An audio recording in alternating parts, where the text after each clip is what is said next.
আর এই যে তোকে আমি কতবার নিষেধ করেছি যে নিতুকে তুই রান্নাঘরে ডাক দিবি না। তুই না আসলে বুঝিস না যে ওর যে হাতটা যদি কেটে যেত, তুই কখনো চাষি না যে আমার মেয়েটা লেখাপড়া করুক, তাই না? মা, আমি তো ওকে রান্না করে ডাকিনি।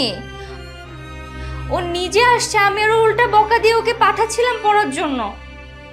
নিতুর মা, সব সময় তো শুধু নিজের মেয়ের কথাটা ভাবলেই চলবে না, নাবিলার কথাটাও তো একবার ভাবতে হবে। নাকি সে সৎ মেয়ে বলে এই যে বাড়ির পুরো কাজ এক হাতে সামলাই, কই তখন তো কোনো সমস্যা হয় না। আর তোমার মেয়ে কিছু করতে গেলেই নানান ধরনের সমস্যা হয়, তাই না? কি বলতে চাও তুমি?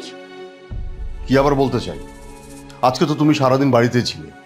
তোমার মেয়ে নিতু তো ভার্সিটি থেকে ফিরে এসে সারাটা দিন বাড়িতেই বসেছিল। তোমরা দুজনে মিলে ইচ্ছে করলে রাতের রান্নাটা করতে পারতে না? তুমি জানো না যে আমি রান্না করি না? বাবা থাক না, আমি রান্না করছি তো, মার সাথে শুধু শুধু ঝামেলা করার দরকার নেই। শুনছো শুনছো কি বললো?